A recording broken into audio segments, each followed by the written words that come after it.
Welcome to the Journal of the Southwest Radio Hour podcast, a production of the University of Arizona Southwest Center and the College of Social and Behavioral Sciences. I'm Jeff Bannister.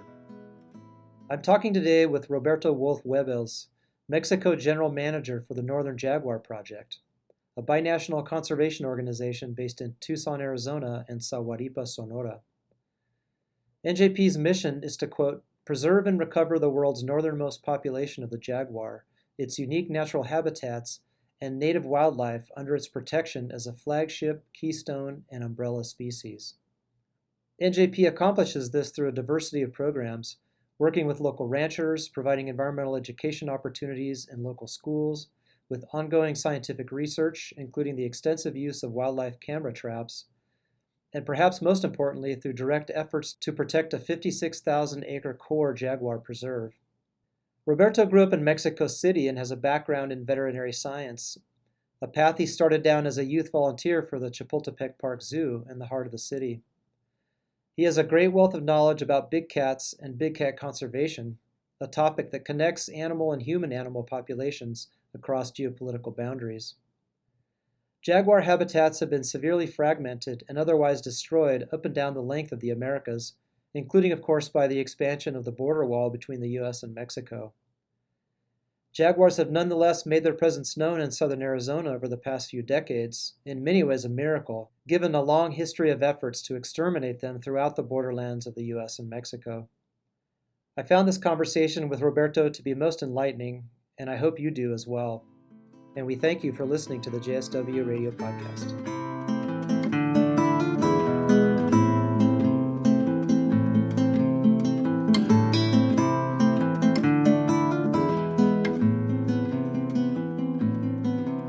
Well, Roberto Wolfe, welcome to Journal of the Southwest Radio.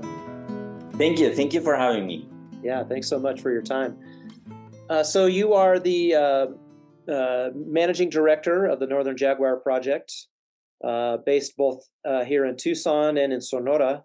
Why don't you tell us a little bit about what NJP does, its work in the world, the focus on jaguars?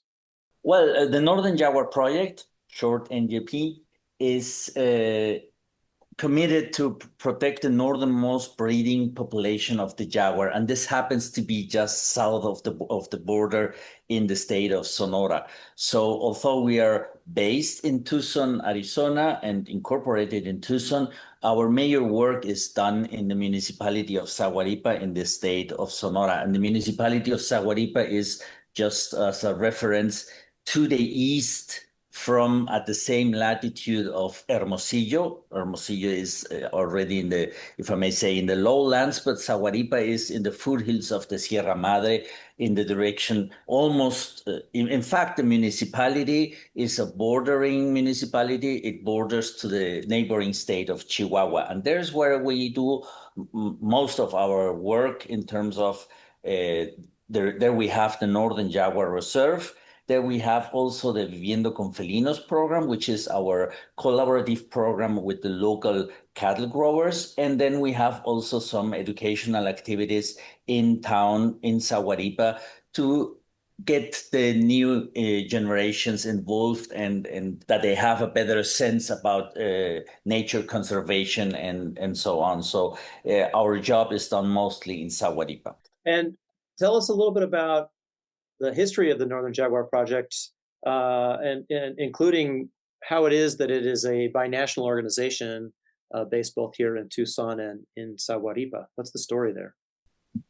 Well, you know, jaguars had been present in Arizona and New Mexico for all the time. Today we are not aware of that, but in the last century there were more than 57 jaguars killed in both states, in Arizona and New Mexico. Some more, 6 more in Texas, and so of course this was because with colonization humankind we developed more a livestock activity in the region, and of course that comes in conflict with the predators, as other predators in the region also had conflicts with the enlargement of the modern society, if I may say it that way. Mm-hmm. So the last female jaguar was killed in Arizona in 1963. Since then, there has not been a record of a female in the United States.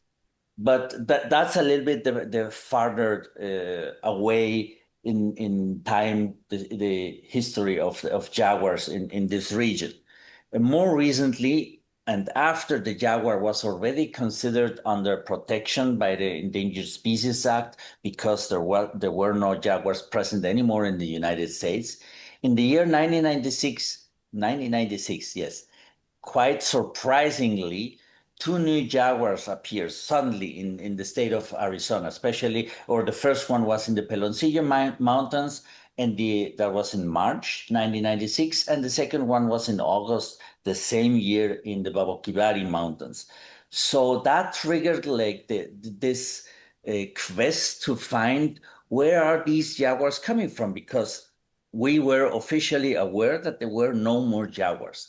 And that triggered the research of Dr. David Brown and Dr. Carlos Lopez. And they were looking for jaguars. Where are these jaguars coming from? These two jaguars they were very famous because they were found by people who were hunting mountain lions. And then they had the surprise the mountain lions had spots. It was not a mountain lion, it was a jaguar. And so these hunters, aware that the species was endangered, put away their guns and took out the cameras. At that time, it was more complicated than what it is today.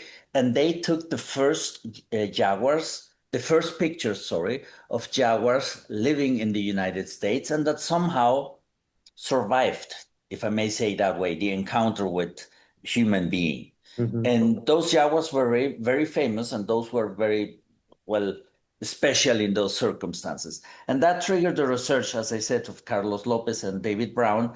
And they found this population between the towns of Guasabas and Sahuaripa in the state of Sonora, which was the northernmost breeding population of jaguars, and therefore had to be the source for those animals that were seen some years before, in 1996 especially, in the state of Arizona. Mm-hmm. Since then, we have had 8 different jaguars crossing the border and staying. Some were just seen once, some were staying for several years, like, for example, El Jefe in the Santa Rita Mountains. So that, again, this is the source of the population of jaguars that is coming up from time to the United States. Mm-hmm. And that triggered that soon after this research was finished, the Northern Jaguar Project was incorporated as a nonprofit in the United States with the goal to protect that breeding population in Sahuaripa. So this is probably I want to ask you a little bit more about the jaguars themselves here in a minute, but I'm interested in that research project by Brown and Lopez. I lived in southern Sonora for several years, and I definitely was aware of jaguar spottings there, and also the kind of interactions between small communities, especially of ranchers out in the rural areas of Alamos. Well, not just small scale ranchers, but large as well. And here and there, as I was traipsing around, I would see a jaguar pelt, pinned to a wall or something. Mm-hmm. Mm-hmm. But I guess my question about the research that Carlos Lopez and Brown did, how did they go about establishing that there was a breeding population there? Were they, talking to people, because they're so elusive? The jaguar, right, is very, at least to humans, very elusive creature. Absolutely, yes. Well, one point is that we're following all the traces of records of killed animals in all the involved states, meaning Texas, New Mexico, Arizona, and also the states of Chihuahua and Sonora, finding where there had been females seen or killed. There were some records, for example, of other animals that were females in this case, because females, that's the demonstration that there is a breeding population on one hand. So that's the way they were approaching, talking with people, asking people, of course.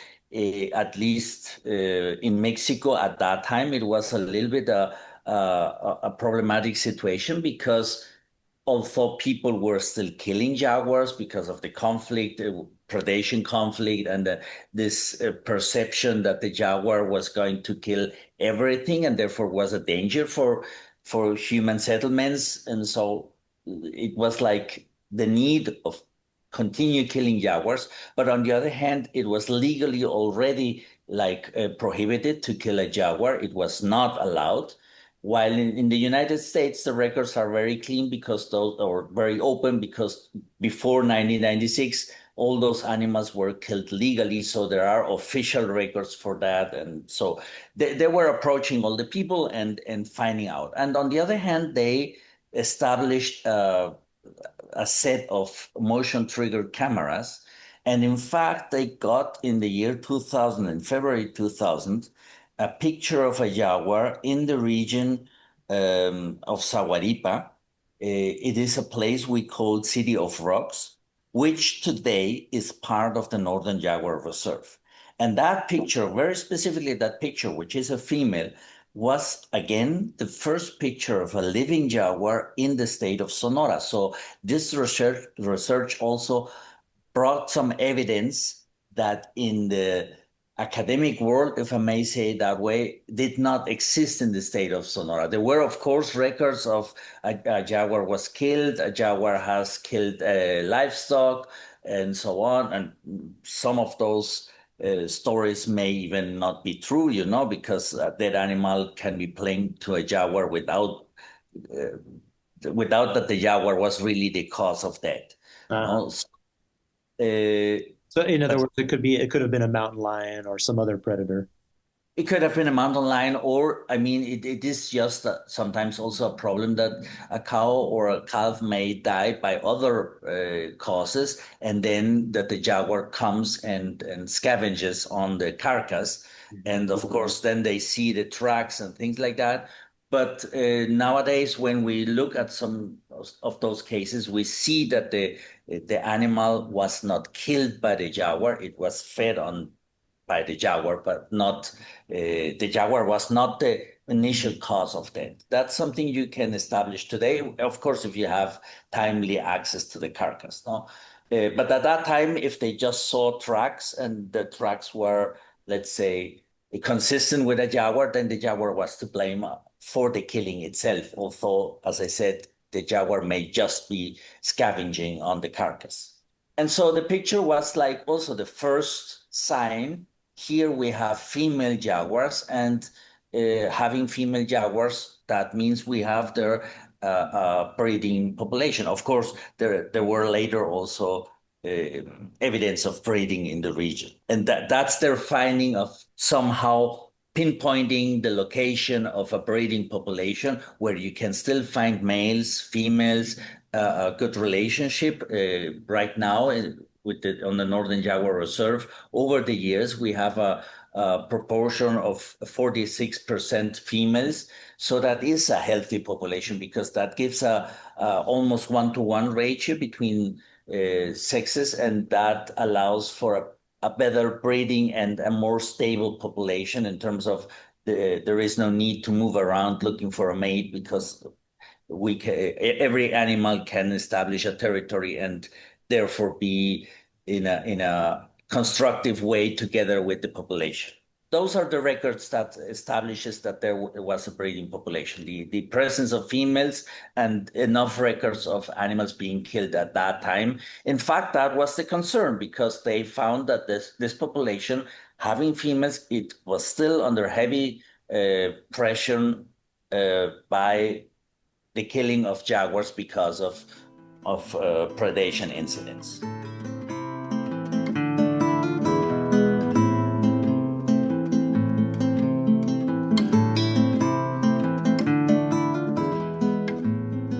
And so Brown and Lopez then decide that, or seeing this population, decide that they need to do something about this, I suppose, and they're trying to then start pushing for protection of habitat, or what's the next move that happens there? Yes, exactly. They find this need. There is this breeding population not so far away of the U.S. border, but this breeding population is under heavy pressure because of still retaliatory killing. And the only way to protect that is to create a protected habitat. And in fact, they found, because they were working in the region, they found out that there was a property being sold, and they promoted that property to be bought by environmental organizations, and that's the beginning of the Northern Jaguar Reserve. The first property was bought in the year 2003, and that was the Ranch Los Pavos, which is today the northern edge of the Northern Jaguar Reserve. And from that point, we started to buy several other properties, and we have today 56,600 acres of protected land managed by a nonprofit or in private property, and therefore protected for jaguar conservation. Of course, jaguar conservation is, since the jaguar is an apex predator, always the protection of a predator has also an umbrella effect on many other species. And so all the environment is protected just to be able to protect the jaguar. And so why is it then that this area, why is there a breeding population in this place? What is it about this place that lends itself to that? Well, we always remember ourselves in the team when we complain about how difficult it is to get to the Northern Jaguar Reserve and the roads and the ways and so on. And then at some point, we have to remember, well, that's probably the reason why we still have jaguars there. It is a very rough and difficult area to access. It is also surrounded by the rivers. We have the Aros River to the east and the Chaco River to the west. So it is like a peninsula completely surrounded by rivers that cannot be really crossed. So there are no roads there. And those ranchers, I really imagine the life there has to have been very difficult, if I think just half a century ago, without communications, being absolutely away from everything, nothing in sight. And that has to have been a very difficult life for those people living there, but also that was the reason why jaguars could still drive, because it's such a difficult place to live, and of course it was not accessible for human beings, and that allowed the jaguars to still be present. It is, I mean, we still have to travel almost a day to get to the reserve each time to get there. So it is quite difficult to get there, and that's what makes it possible to jaguars to still survive with less human presence and less conflict there, and less availability to hunters to follow the animals, and a very, how can I say, difficult environment for people. Of course, people has been there for a long time, and that's the reason for the conflict with the livestock activities. But anyhow, it is reduced in comparison to other places in Sonora. And so, yeah, describe a little bit the landscape itself. So we are, of course, here. This is this area falls within the greater Sonoran Desert area. And so just for people who don't know that the vegetation types and the topography, can you give us a sense of that? Well, it is the foothills from the Sierra Madre, or I mean, already the Sierra Madre, how you want to see it, in terms of it is very rough. It is completely mountainous, very deep and steep ranges. We have on the reserve differences from oak forests in the altitudes to tropical forests in the canyons where we have permanent water, and in between, like the Sonoran thorn brush and well, the cactus species, and you would not. I mean that this is also the other part, which is like, if I may say, new to us. I mean, in terms of it is not the environment you would imagine for a jaguar. We still think of a jaguar as a jungle animal, permanent in the vegetation, and therefore this is not this typical vegetation for a jaguar. But we have so many differences in vegetation types on the reserve because of the different altitudes, because always the presence of water, where we have permanent water, changes absolutely the environment and the vegetation in comparison to those places that are dry and where we don't have permanent water, where we have only the water during the rainy season. And that's a very rich environment on all these different vegetation types in the region. And I would imagine that the riparian corridors that those rivers create, I mean, obviously the cats are going down to get water, but probably a lot of other animals are as well. So they're hunting around there. Is that right? Exactly. And the Aros River is the only undamped river in the state of Sonora till now. And on the other hand, we have several creeks that cross the reserve and that they have permanent water, at least some parts of it, where again, wildlife can continue thriving because of the permanent presence of water, even in the dry time of the year. Of course, this also has changed now that we don't have cattle, because before all the water was used for cattle and for the livestock activity. And that has changed now that we have been allowing again the flow of water and therefore the recovery of riparian vegetation in some parts and in some of the canyons, which again shows a little bit the process that protection of these areas in after 20 years of managed as a protection area can change. So you're saying that taking in the protected area itself, the what did you say, 56,000 hectares that the NJP owns, there are no cattle in that area? Exactly. In the 56,000 acres, it's in the area.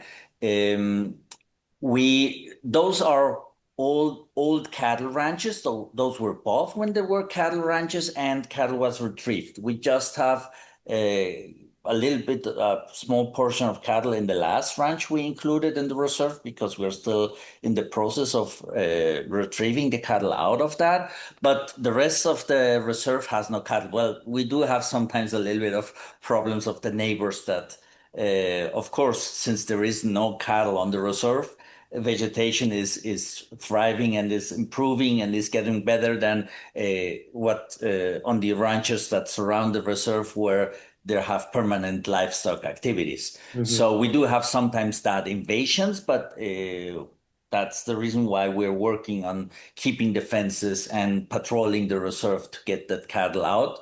But otherwise, we don't have cattle on the reserve. Yes. Okay. So you don't. And that allows for some recovery, of course. And also, you don't have cattle congregating down in the water, the areas of surface water contaminating and traipsing around.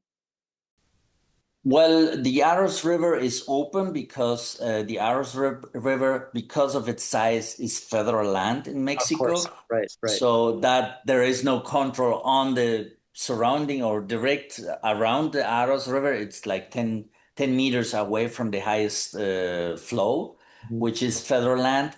But yeah, in the internal waterways, we are clear of cattle right now. And that's good for the development and for the somehow for the water cycle within those ecosystems. Well, I want to bookmark this and come back to it later. Because in the interest of full disclosure, I have to say I am a member of the NJP board, and I've been to the reserve, and so the questions I'm asking you here are coming from, of course, a very self-interested place in many ways. I obviously support the activities of NJP and believe in it as an organization. But I want to say that you have the area that is exclusive of cattle, but you are also working with ranchers through the Viviendo con Felinos program, and so that just to say here that NJP is not against ranching, but actually is trying to look for a way to allow jaguars to coexist in this environment. And I would like to come back to that. But what I want to ask you, since we're talking more specifically about habitats and jaguars, is tell us a little bit about how it is that jaguars are in Sonora and actually have been in the U.S.-Mexico borderlands. Where did they come from? And I think it's really true. Even in my own sort of imaginary, I'd always thought that I still associate jaguars with a tropical kind of jungle environment. So can you tell us a little bit about the jaguar itself in Sonora? Well, in fact, the jaguars, long time we considered the jaguars like more related to the leopards in Africa because they are so similar in terms of, well, it's sometimes even difficult to distinguish one from another. Um, and of course, and interesting, these are species that can interbreed, of course, not in nature because they don't coexist, but in captivity in zoos. And so that's the reason why for a long time jaguars were considered more related with leopards. But now that everything is tested with DNA and so on, now we know that jaguars are more related to the lion, today we know it as African lion, but the lion itself was also occupying great parts of Asia. So the jaguar came over Asia. There is like a fossil find in northern Asia where we know today that the jaguar came over the Bering Strait and conquered the Americas from the north down to the south. So interestingly, it is not that it came from the jungle up to our environment. It's the other way around. The jaguar came over the cold areas in the north on the Bering Strait and then conquered the Americas down to the south.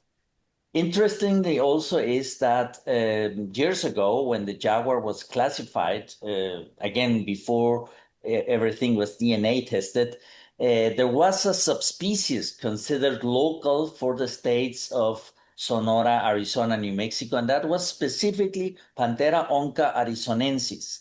Hmm. It was classified as a subspecies, and most recently it was determined that there are not enough genetic differences between jaguars all over the continent to really establishes or maintain subspecies classification. So today the jaguar is considered a monotype species from all over the continent with no enough genetic differences to maintain groups. And so it is one continuous population from, let's say, southern United States to northern Argentina, all the way down the whole Americas. Oh, fascinating. And that is a surprise to me to learn about the migration pattern of jaguars, and interestingly, that it follows the same migration patterns of Homo sapiens, at least Mhm. as far as we know. And I know that there was also migration by waterways as well of humans. But what is do you know, does the DNA allow us to know the kind of timeline of their coming into the Americas? Yes, it is established. I don't have the data right now in my head, but yes, it is quite established. And as I said, jaguars are considered today closely related, more related to the lion. And so the evolutionary aspect is that the leopard was on a separated branch than the jaguars in specifically in time. So yeah, it is established when it came to the continent. And what can you tell us about jaguar behavior, jaguar ecologies? Do they need? I imagine being a large cat, they need a large area to operate in, to roam in. What can you tell us about that? Well, on one hand, we have to consider the jaguar is the third biggest cat on Earth after the tiger and the lion. But on the other hand, it is the predator with the strongest bite. So it has the power to kill just by biting through the skull. And that's the way we usually see or can identify the differences between predators. Jaguars usually are, as almost all cats or all felines, are individual animals. although there have been recent studies and recent findings showing that some jaguars may even come together for special season and some periods, not only for breeding, but even establishing like small bachelor groups or groups among males to hunt together. Although until now it was considered that jaguars were completely lonely animals, just having one female or one male having its own territories and not moving around. In general, in the breeding of jaguars, jaguars usually have up to 4 cubs, especially in captivity. But in our region, we have only seen jaguars with 1 cub. We don't know if this is that she has only one during the pregnancy, or she may have even 2 cubs and she just can raise one because of the scarcity of resources in our region. And of course, scarcity, talking about scarcity of resources, that's also another point is that our quote unquote jaguars in Sonora have a very big territory. Usually there is considered 1/3, the density of jaguars in our region is 1/3 of a jaguar per every 100 square kilometers, which is a very low density in comparison to other places like exactly jungle forests in southeastern Mexico or even in South America, meaning Amazonia and so on. So of course, and that's related with the availability of resources, with the how easy it is to find and hunt for food. No? So the thing that you were saying a little earlier about jaguar sociality being different than what we had assumed, which was a lone animal with a single mate, is that kind of sociality possible in the Sonoran context as well? Do you think, given the lower levels of resources compared to farther south, in the tropical areas? We haven't had a record so far, but I think we cannot definitely exclude that possibility, because there have been records close to Sonora that show that's probably a similar situation where 2 animals were together. And I mean, in this time, we have, there are some records in the northern part of Sonora, almost on the border, where 2 animals have been seen together, and they have not been able to confirm if one was a female, because that's like the first thought. If we see 2 animals, it is mating season or mating behavior, but they have not been able to confirm a female among those. And there has been also another record in the state of Chihuahua where it is confirmed that both animals were males. So we cannot exclude that that same behavior may happen in Sonora, in our region. And how? So I know obviously the much of what's happening around the Sonoran, or excuse me, the Northern Jaguar Project, and I'm sure other jaguar conservation efforts. A lot of what happens is through cameras, so-called camera traps and things like that. How do you tell? How do you distinguish between jaguars? Well, I mean, jaguars have this advantage that they have this fur pattern, this special spots on the fur, and that's unique for each animal. That stays for the whole life of the animal, and that is never, you never will find another jaguar with the similar spots. So that's the way we can recognize each animal from or between animals. We have today records of 80 jaguars all the time. And well, some of those are animals that we have been able to follow. For example, our matriarch is Libellula, which we have been following for 11 years, 7 months, because we know her. And there is this other example, very interesting. And I mean, in social media, I found some comments saying, oh, that's his son. Well, that was not his son, but recently our team rediscovered El Jefe from a picture taken in central Sonora, again because this fur pattern is unique. And it is not inherited. The next generation does not have some spots from the father and some spots from the mother. It is unique for each animal. And so that identification of El Jefe to the east of Hermosillo, said roughly, yeah, that was also very special because El Jefe had been incognito for over 5 years, and suddenly he appears in Central Sonora. But it is without doubt because it was exactly the same fur pattern of El Jefe, who was so long very close to Tucson in the Santa Rita Mountains. And so, just to remind us, more or less, what is the distance between those two areas? That's almost 200 miles, over 200 miles. And can you tell? This is probably a really naive question, but can you tell can you distinguish the sex of the individual by the spots, or or how is that done? No, not always. The sex is usually, I mean, it is very visible. The testicles of the males are very prominent when it is an adult male. Of course, you have to get the shot of that body part. And on the other hand, we can distinguish a little bit in terms of the proportion of the head and the muscularity, the weight of a male. He's bigger than a female, but of course, that can sometimes be a bigger female or a smaller male, depending if it is also a young animal. But what is very precise is if you get the picture of the tail, there usually, when it is a grown-up animal, it is very clear to see.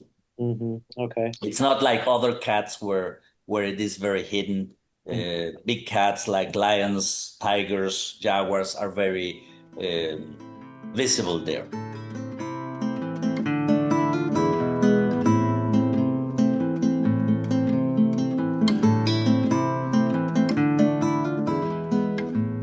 And what do they like to eat besides tasty cattle? Well, we have some pictures and some experiences where we can see that cattle is not necessarily the first choice. Okay. What we can see more is in our region, they hunt javelinas. That's their main prey. And then they go also for deer and other wild species. But when I say that we recently had a sequence where we had, this was on a ranch. And we are going to talk about the ranches later. But I mean, it's just the experience that we had a picture of a jaguar. And then we had the same camera taking pictures all night long on different intervals. And so, well, nothing was seen there really immediately. So it was like, okay, this is a strange case we have to review later. And recently, by this review, we found out that the very first picture is just the tail of a jaguar, like, I don't know, 9 p.m., something like that, 9, 10 p.m. And then it started to make some pictures every so many minutes. And then we realized that just behind the jaguar had crossed just in front of the camera, and we had just a little bit of the tail and the last part of the back of the jaguar, not a complete picture, but like 7 meters behind the jaguar in the same direction of the camera looking, there was a calf standing there. And so the calf stand there all night long, like frozen, probably panicked, until in the morning, the cows came back. And so when the cows came back, the calf could go with the cows. But I mean, this is an example where this really in the fence calf was standing there, but was not interesting for the jaguar at that point, because there is no way that the jaguar passed 7 meters away from the calf without knowing that the calf was there. Wow. Well, that certainly busts some assumptions that I have been making about jaguar behavior and the kinds of in terms of the kinds of things that they would like to eat. That seems like absolutely. Cattle is not the first choice. That's for sure. First choice, yeah. Well, Roberto, I think this is maybe, since we're talking about the cameras and all that, might be a good time to pivot back toward the organization itself and the work that NJP is doing. I just want to say also that I was just down in the Alamos region, southern Sonora, last weekend, and I can't. It's unbelievably dry there right now. All of Sonora, all of Northwest Mexico, the major reservoirs are way down. We're in well into 2 decades of drought in the Southwest U.S. and Northwest Mexico. It's just not looking good out there. And so I think that, the work that NJP is doing to protect the cats and their habitat is doubly important. One of the ways that that's done is through the Viviendo con Felinos program that gets ranchers involved in the conservation effort. Viviendo con Felinos is basically living with cats or living with felines. Can you tell us about that program and the kinds of things, the effects that it's having? Yeah, sure. I mean, when the Northern Jaguar Reserve was established, it was like this goal, we can have protected land. But on the other hand, jaguars have a home range of 800 square kilometers, or can have a home range of that size. So the reserve is really not enough to protect the whole population, and it was important to reach out to the surrounding properties and to get them somehow involved in the conservation effort. And that's where we started Viviendo con Felinos in the year 2007, thinking about this is a process on how to involve the surrounding livestock ranches in the conservation effort. And on the other hand, of course, if you are protecting a core area where jaguars may be breeding and maybe growing in density, it would increase also the conflict with the surrounding ranches that are still having cattle. So that was the approach to how can we somehow get them involved, compensate for the possible losses without really making it a compensation program, because that's what we are not with Viviendo con Felinos. And so this idea came up to establish a way to reward the presence of wildlife. And so this is Viviendo con Felinos. Viviendo con Felinos is an annual agreement, an annual contract that we sign with today 21 ranchers. And for this agreement, they commit to protect all wildlife species. Of course, again, the jaguar is the goal, but it is this concept that we have to protect the prey species so that the jaguar can survive on their land. And then they also allow us to increase our research area. We continue, or we cover their properties with our motion trigger cameras in the same pattern as we use for the scientific research done on the reserve. And then we have a certain number of cameras on the properties, depending on the area of the property. And then we pay an award for each picture of a wild feline that is recorded through these cameras. And so these awards are different, but it's again keeping in mind that we have 4 different feline species in the region, which is the jaguar, the ocelot, the mountain lion, and the bobcat. For each one of these cats, they receive an award each month.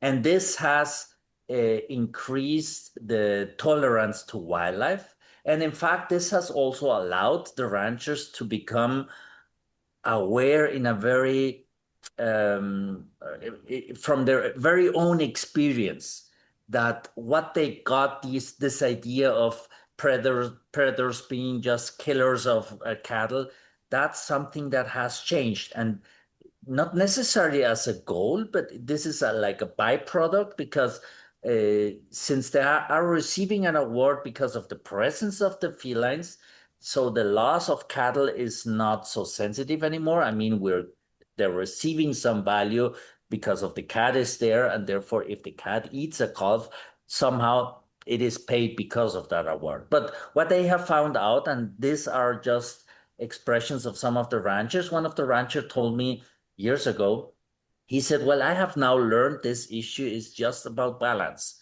And balance meaning if I go out on my ranch and kill a deer, then I have to pay that deer with a calf back to nature.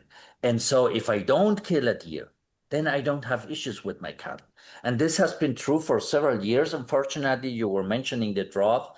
since 2023, late 2023, we started to have some predation incidents. I would assume this is also related to the drought, but in the years before, for several years, there had been no predation incident related to wild felines in the ranchers participating in the program. And this is because, again, their commitment with us is to protect all wildlife species, meaning they're not hunting anymore on their property. They're not managing their wildlife in a way that to harvest the wildlife species. They leave it alone, and they also have to continue managing their cattle in an open way, meaning, for example, that water resources have to be available for wildlife and so on. So that's the way we are increasing the area. Today, the Viviendo con Felinos Ranchers is an area of 126,000 acres. So it is over twice the size of the reserve itself.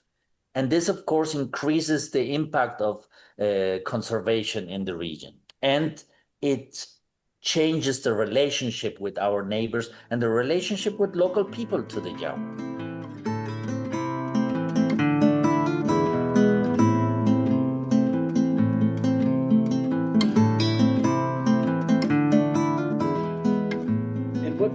What's happening on the ground then, in and around Sahuaripa? What can you kind of describe what your team is doing down there? Their kind of day-to-day activities, their engagement with the community. I know there's some education initiatives. Yeah, so let's start there. We have an educational team, and they visit around 10 times a year the schools to have special workshops with the kids in schools. And so they have classes in the elementary school. And then in the afternoon, they also organize like special voluntary events where the kids can come, because it is different when we have activities in school. Of course, that's part of the school activity and they have to be there.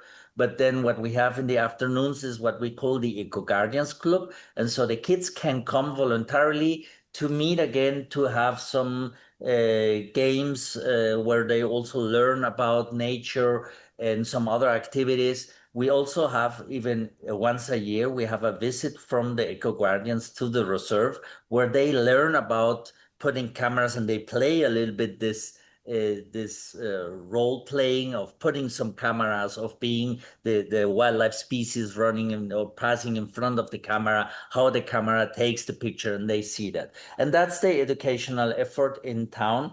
We also engage the community with different murals and with other activities. We have also contacts with the high school in town, with the Cecites. They recently choose the jaguar as the mascot, and so today they have a big mural in the building of the school where it says, "We are jaguars, somos jaguares," and with a very beautiful painting of a jaguar, just to create this pride of the community about the presence of the species. I mean, it is very satisfying to us that during the elections that happened during the pandemic 4 years ago, the community, I mean, it was the pandemic, so we were not active in town because of the situation of the pandemic, of the lockdown. But during the campaign, the ranchers came to the candidates and asked them. And so since 2021, the local administration, the municipal administration, has a jaguar on their logo. And that is really a sign of the change of the community. So this is our educational program. On the other hand, our staff of the reserve, we have a field technician and a field biologist. They have to visit all the 21 ranches that participate in the Viviendo con Felinos program, because part of the contract is also that we have permanent access to have unannounced visits to confirm their compliance to the contract, and of course to retrieve the pictures of the cameras and to follow up what's going on the ranchers. So they visit each ranch at least every 2 months. because we have so many ranches now, they have to make one circuit for the closer ranchers and one circuit for the ranchers that are farther away.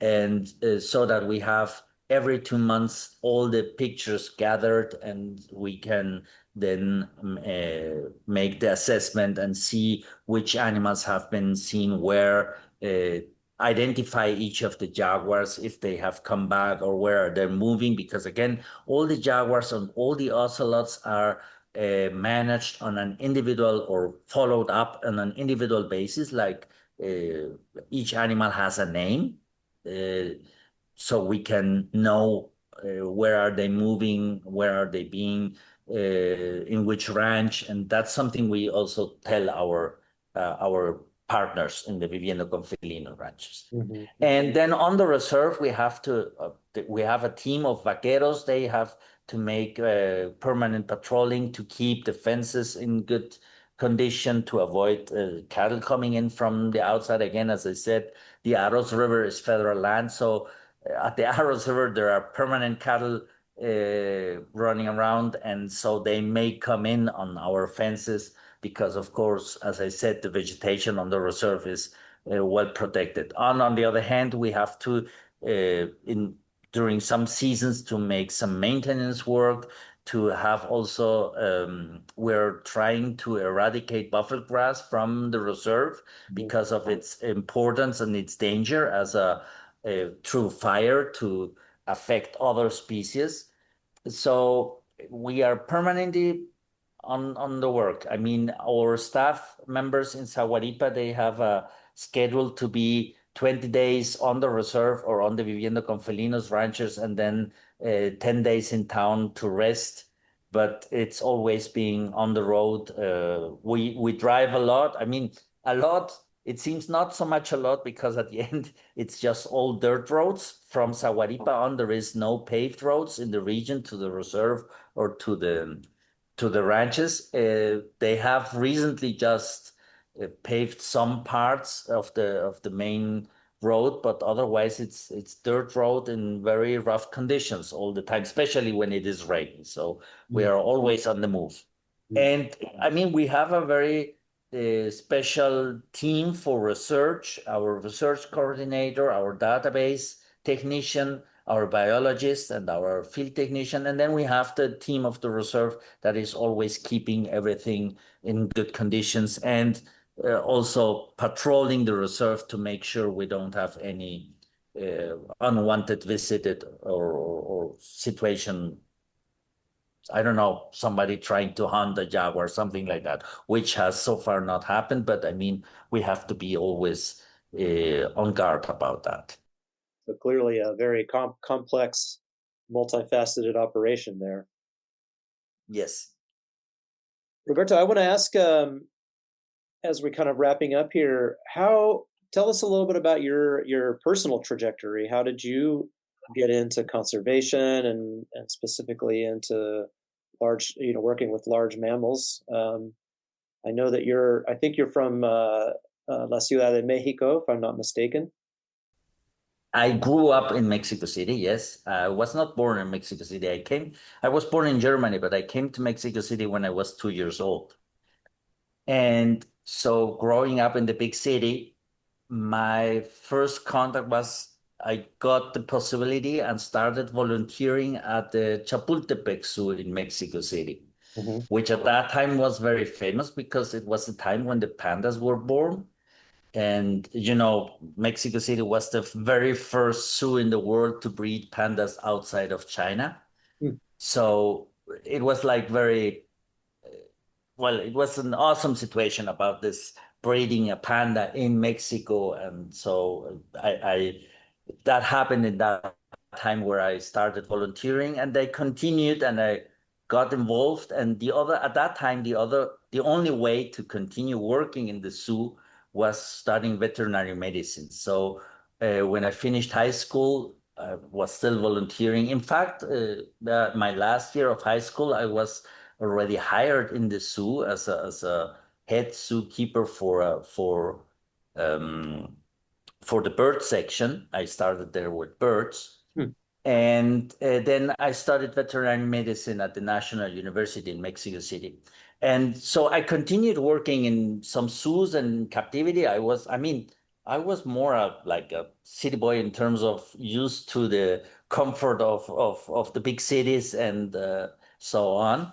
So I worked primarily with wildlife in captivity. And of course, you cannot get involved with animals in captivity without learning the situation that the species have in general, no? I mean, at some point it was just the hunting, and of course, zoos played also a bad role in that story in terms of bringing animals or catching animals from the wild to maintain those animals in captivity. Today, that's different, but at that time, it was still this idea that many of the zoos were still getting their breeding stock from the wild and somehow contributing to the danger or to the threat that species were having in the wild. Mhm. And there you get involved. And I mean, the major part where I got involved with a conservation project in the wild or in situ, as we call it, is through the Mexican wolf program. You may know the Mexican wolf was completely extinct. So the Mexican wolf did survive thanks to the breeding in captivity in several zoos in the United States and in Mexico. And I was involved with the first with the captive breeding program of the Mexican wolf, and then got well involved with the advisory committee, and at the end, at some point, I was working at the agency, at the equivalent of the Fish and Wildlife Service in the United States, but in Mexico, and was in charge of the Mexican wolf program. So I that was what brought me to the northwestern part of Mexico, especially Sonora and Chihuahua. The first Mexican wolves were released in Sonora in the year 2011, and then the reintroduction program moved over to Chihuahua. So that's how I got involved with the predator conflict, the local situation, the environment in the Sierra Madre Occidental in the states of Chihuahua, Sonora. And well, I really stopped working with captive animals some years ago and was more involved with projects in the wild and conservation in the wild, what we call in situ. And that's the way how I got involved at some point when the Northern Jaguar Project was looking for some new staff some years ago. And that's how I came to NJP. That's an interesting story coming from the heart of Mexico City. I don't know that, just for people who may not be familiar with Mexico City who are listening, who will be listening here. Chapultepec Zoo is in the heart of Chapultepec Park, which is in the heart of Mexico City, not too far from Zocalo. Well, and it is like still the following the tradition of the old Zoo of Moctezuma. Of course, probably the Zoo of Moctezuma was not in the Chapultepec region of the city, but it is like this following the tradition when it was inaugurated in 1923. It was like this tradition of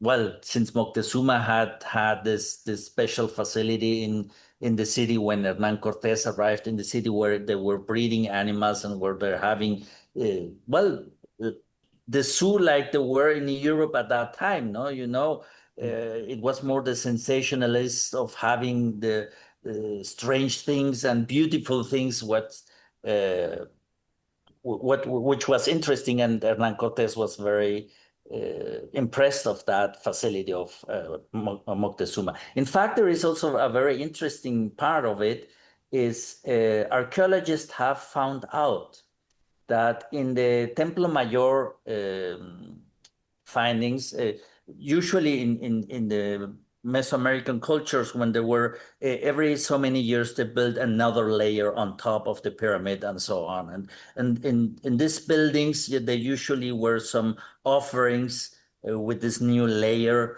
sacrificial and special offerings with the new layer that was constructed over the pyramid. So on the Templo Mayor, which is the main temple of Mexico City, they found around 50 something Mexican wolves and different bearings and sacrificial offerings. And they found animals that had broken bones, meaning that those animals had clearly recovered from those fractures in captivity, meaning that the Aztecs were capable of breeding wolves in captivity at that time, or managing them for some time so they could recover from a broken bone, because a wolf is not able to recover from a broken bone in the wild. No? So also practicing some form of veterinary science as well.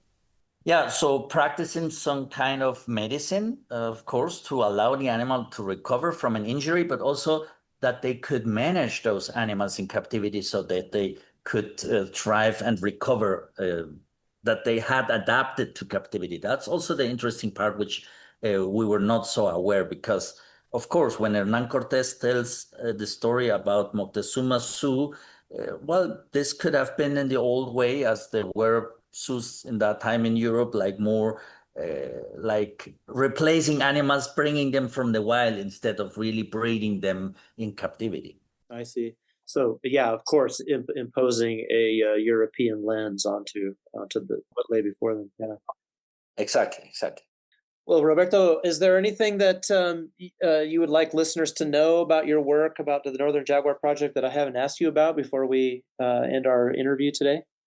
Thank you. Well, it's just part of the effort is to recover something that was present in our environment, not so far away. I mean, as I mentioned at the beginning, it was 1963 when the last female was killed in the United States. So we're not talking about a century, more than a century ago. No, it was almost 60 years ago that that animal was still living. And so we may, or we should, like, just be more open to learn about this connection to the wildlife, to nature, and to try to recover some of those things that we may be losing because of all our modern lives. And well, not everything are cell phones and technology. There is a lot of things that we can enjoy and also learn about from nature and from our connection with nature.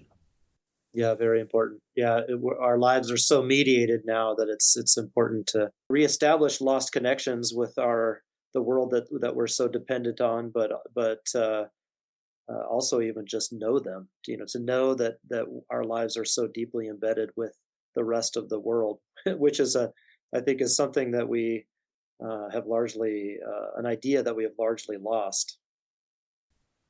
Exactly. And I mean, it's sometimes surprising how people can believe on these images created, for example, by artificial intelligence, because they don't know what is real, no? From animals, for example. Mm-hmm. And that's perhaps something that we may lose soon, since, I mean, you can do incredible and really awesome things with artificial intelligence, but that's not really how nature is, no? So